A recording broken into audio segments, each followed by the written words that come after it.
Hello everyone, मैं Anita Thakur. Welcome to my YouTube channel. आज हम लोग पढ़ने वाले हैं हिस्ट्री चैप्टर 4 सेक्शन 2.1 जो है उसको डिस्कस करने वाले हैं, जिसका नाम है लाइफ ऑफ द वर्कर्स।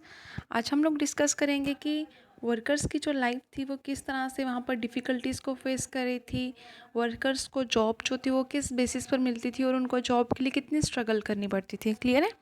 तो सबसे पहले यहाँ पर बताया गया है कि लेबर जो थी मार्केट में बहुत ज़्यादा थी, लाइक ब्रिटेन की बात करें हम लोग, ठीक है। तो उसी तरह से उनकी लाइफ जो है वो भी अफेक्ट हुई होंगी, उन पर बहुत ज़्यादा प्रभाव भी पड़ता होगा। तो ज़्यादा लेबरर्स की होने की वजह से लेबरर को थोड़ा सा स्ट्रगल करना पड़ता होगा। जैसे कि न्यूज़ जो है वो ट्रेवल करके कंट्री साइड तक पहुंचती, लोग उससे पहले सिटीज़ में पहुंच जाते।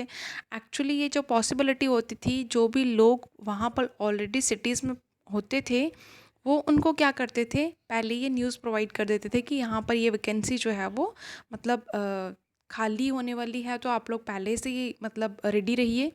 तो ये बताया जाता है कि उस टाइम पर जो सिटीज़ में जॉब प्रोवाइड करी जाती थी वो कहीं ना कहीं मतलब जो एक नेटवर्किंग बनाई गई है, फ्रेंडशिप की नेटवर्किंग है या फिर कुछ उनके कीन रिलेशंस हैं, उनके बेसिस पर वो मतलब जैसे हम लोग बोलते हैं ना कि कुछ सिफारिश का काम करवा दिया जाए, तो उस टाइम पर ऐसा ही कुछ काम हुआ करता था।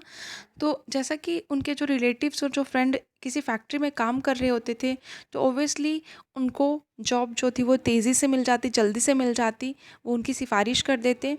लेकिन हर एक के सोशल कनेक्शंस जो थे वो इतने ज़्यादा स्ट्रॉन्ग नहीं थे। बहुत सारे जॉब सीकर्स जो थे उनको कई हफ्तों तक वेट करना पड़ता। बहुत सारी नाइट्स जो थी वो ब्रिजेस पुल के मतलब नीचे ही गुजारनी पड़ती, या फिर वो नाइट शेल्टर्स जो जगह होती हैं जहाँ पर रात गुजारते हैं तो वहाँ पर वो रुक जाते रात को। और या फिर कुछ लोग ऐसे थे जो नाइट रिफ्यूजीज़ जहाँ पर रहते हैं वहाँ पर वो रहते एज अ प्राइवेट इंडिविजुअल के द्वारा वो सेट करे गए थे। तो कुछ जो थे वो कैजुअल वार्ड्स में चले जाते, जो कि पुअर ला अथॉरिटीज़ के द्वारा बनाई गई थी कैजुअल वार्ड्स, जिनको हम लोग सरैया वगैरह भी बोल सकते हैं। थोड़ा सा वे ले लेते हैं यहाँ पर। तो सीजनलिटी वर्क जो था वो मोस्टली इंडस्ट्रीज़ में बहुत देर से चल रहा था और वहाँ पर बहुत कम डिमांड होती थी, क्योंकि लेबर्स जो थे वो बहुत ज़्यादा थे। और उसके बाद वो सिर्फ सीज़न के टाइम पर ही बिज़ी रहते वहाँ पे वर्कर्स। और जो पुअर लोग थे वो क्या करते, दोबारा से उनको कहाँ पर घूमना पड़ता, अगेन वो स्ट्रीट्स में चले जाते बेचारे, क्योंकि कुछ टाइम तक उनको काम मिलता और उसके बाद दोबारा उनको वेट करना पड़ता कि कब वर्कर्स की डिमांड होगी। कुछ जो थे वो दोबारा अपने गांव चले जाते विंटर सीज़न में। कुछ जो थे वो क्या करते, क्योंकि उस टाइम पर लेबर की डिमांड जो थी वो नहीं होती थी, रूरल एरियाज़ में जाके वो अपना अपना काम धंधा कर सकते थे।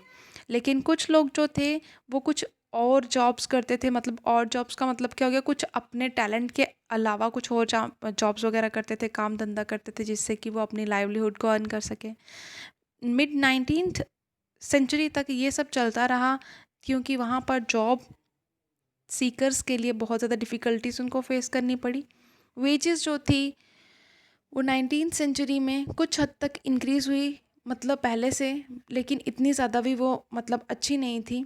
अब यहाँ पर बताया गया, लेकिन जो वर्कर्स थे वो अपनी नीड्स को पूरी तरह से कंप्लीट नहीं कर पाते थे, क्योंकि जो एक एवरेज फिगर था किसका, मतलब जो उनकी वेजेस का या फिर प्रॉफिट का था, वो क्या करते थे, वो हमेशा छुपा के रखते थे, वेरिएशन बताते थे। हाँ, अगर उनको प्रॉफिट 100 रुपीज़ हुआ है तो ऑब्वियसली वो 50 बताएंगे, जिससे कि वर्कर्स को उनको लो वेजेस प्रोवाइड करने में कोई प्रॉब्लम ना आए। वो हमेशा बताते रहते थे ईयर टू ईयर की इतनी फ्लक्चुएशन हुई, इतने अप्स में गए हैं हम लोग, इतने डाउन्स में गए हैं। एग्जाम्पल की बात करें अगर हम लोग, तो यहाँ पर एक एग्जाम्पल मेंशन करी है।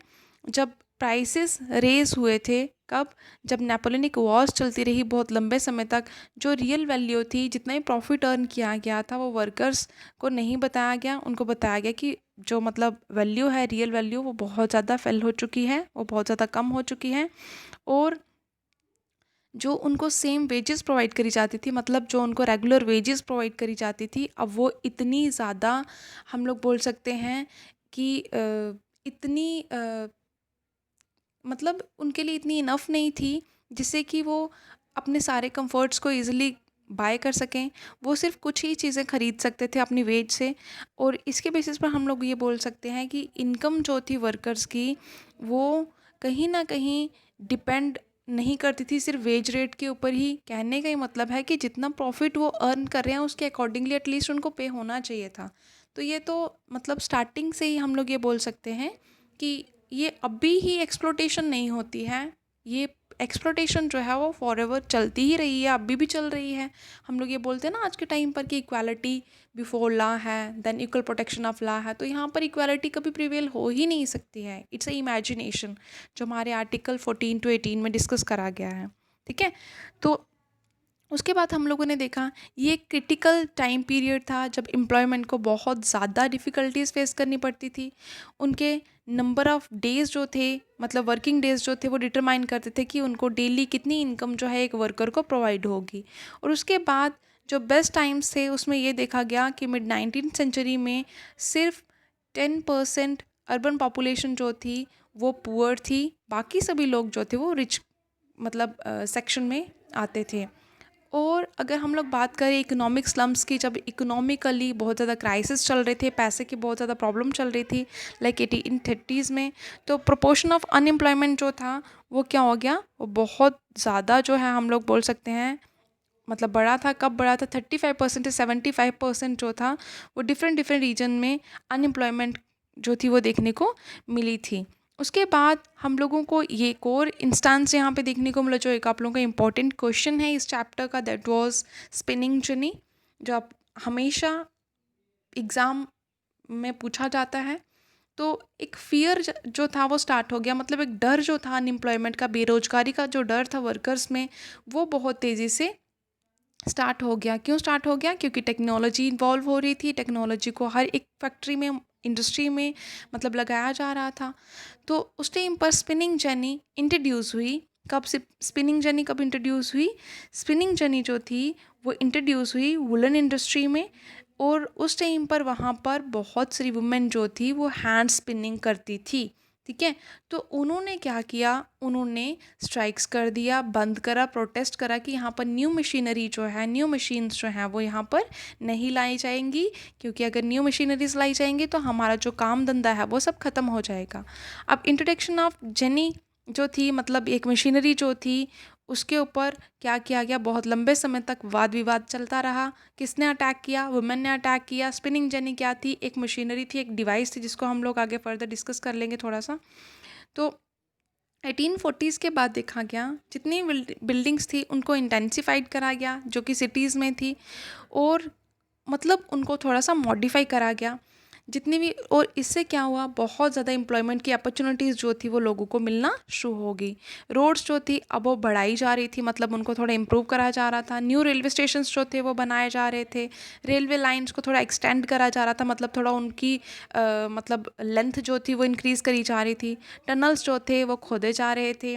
ड्रेनेज और स्वीर लेट्स जो थी वो बनाई जा रही थी, मतलब स्ट्रीट्स वगैरह हो गई, गलियां नालियां वगैरह, इस तरह की चीज़ें जो थी वो बनाई जा रही थी। रिवर्स जो थे उनको भी मतलब अलग अलग कैनाल्स, या फिर हम लोग बोल सकते हैं उनमें भी कुछ इम्प्रूवमेंट करी गई। बहुत सारी नंबरिंग में जो वर्कर्स थे अब उनको एम्प्लॉयड करा गया, कहाँ पर? ट्रांसपोर्ट इंडस्ट्री में। कब?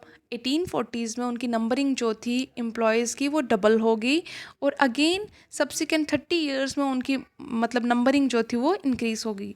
ठीक है, तो ये था आप लोगों का मतलब टॉपिक 2.1 जो था, जिसको हम लोगों ने डिस्कस किया, लाइफ ऑफ द वर्कर जिसमें डिस्कस किया। आई होप आप लोगों को समझ में आया होगा। Thanks for listening and stay blessed always.